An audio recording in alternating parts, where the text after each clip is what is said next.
to try to dictate to this House in the manner it's supposed to conduct its business. I submit, Honorable Speaker. Majority Leader. Thank you, Honorable Speaker, and let me thank the leader for raising this particular issue about this letter. But Honorable Speaker, the minority leader, sorry.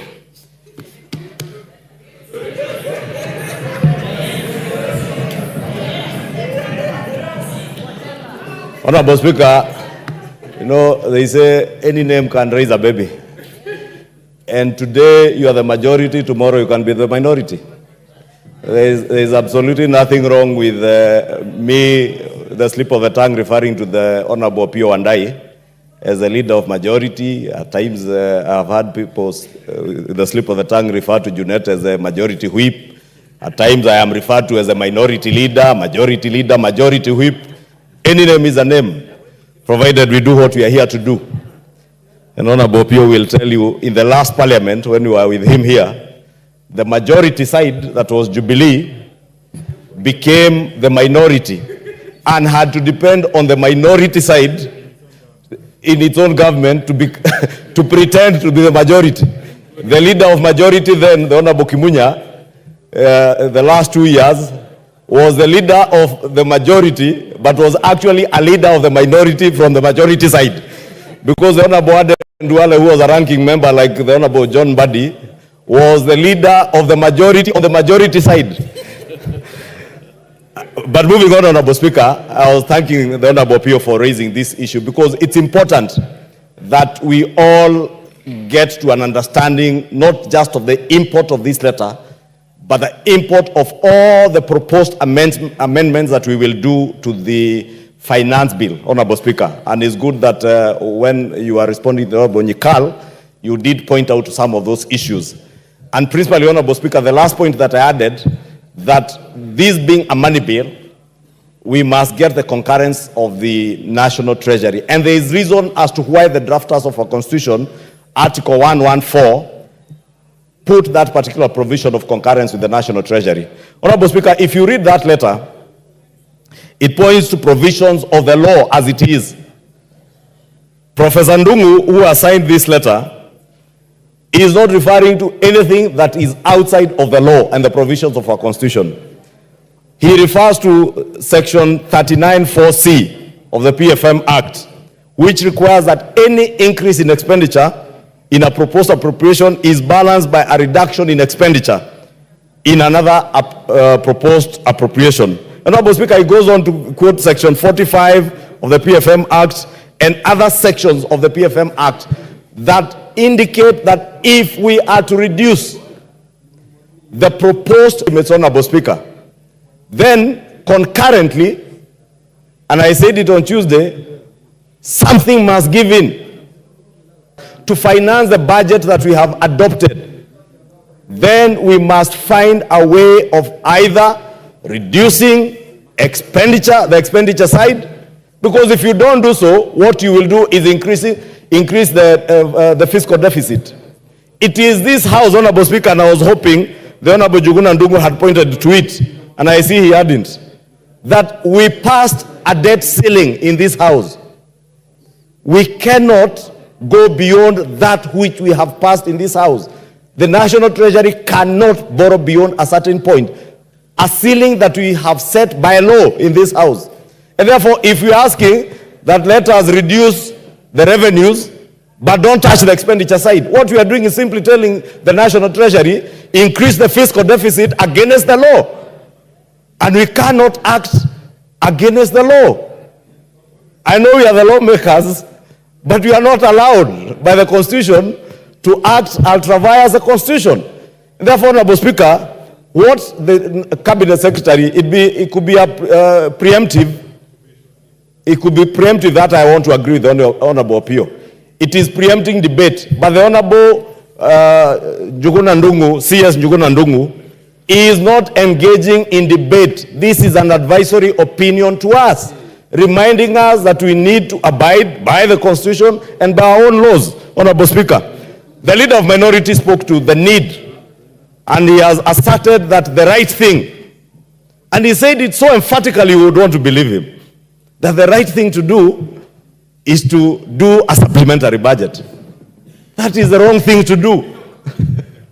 It is the wrong thing to do, Honorable Speaker, because you cannot begin from a mistake and say now we will break the law at this particular stage, then we will fix it with a supplementary budget.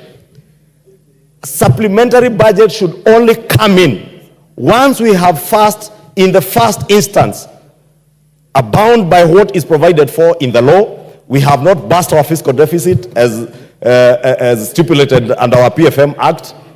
And if in the course of implementation of this budget, there are additional expenditures that then would lead to a bursting of that fiscal deficit, then we call for a supplementary budget. But we cannot say that at this point what we should be doing is a supplementary budget. What shall we be supplementing if we are even yet to pass the appropriations bill?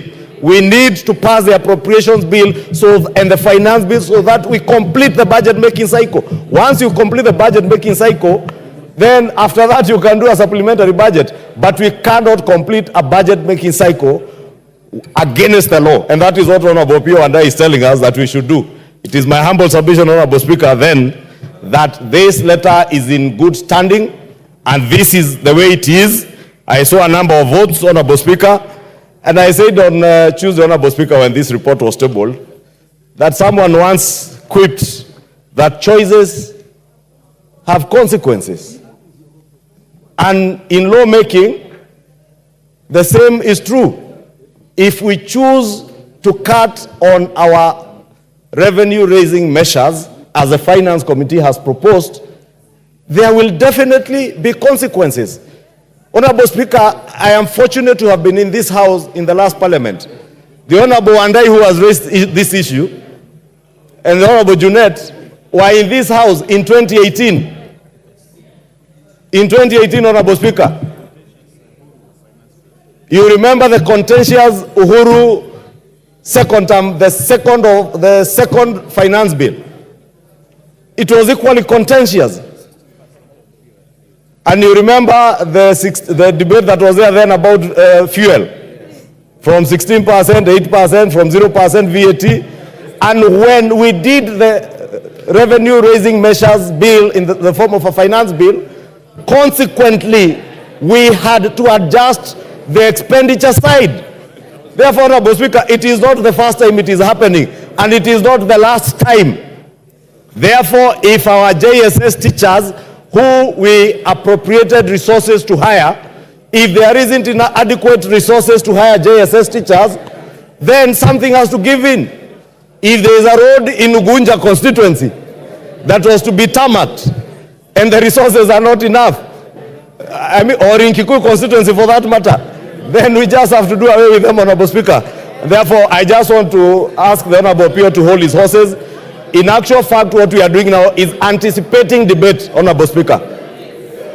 We are the ones now who are anticipating debate because we are yet to complete the finance bill, because at the conclusion of the finance bill, it is only at that point we'll be able to tell the net effect of all the changes that have been made and decide whether then we need whatever quantum we need to adjust on the expenditure side. Honorable Speaker, let me just conclude by saying we cannot and we shall not have our cake and eat it at the same time. Thank you, Honorable Speaker. Order, honorable members. Order, honorable members. This issue is very straightforward, but for purposes of record, I'll give you a direction at 2:30. Meanwhile, we proceed with debate. It has absolutely no impact on the debate going on. I will give you a direction at 2:30. Order, Honorable Wandai, you have so ably prosecuted your case, and the majority leader has responded. Budget Chairman, I will in fact pass on these letters to you. So I'm not opening debate on this. Call out the next order. Order, honorable members, order. When I came to the chamber, I had seen this letter. And I had also my own feelings about it. I'll give you direction at 2:30. I don't have to consume parliamentary time debating something that is very clear in my mind. My thoughts are very rich, Junaid.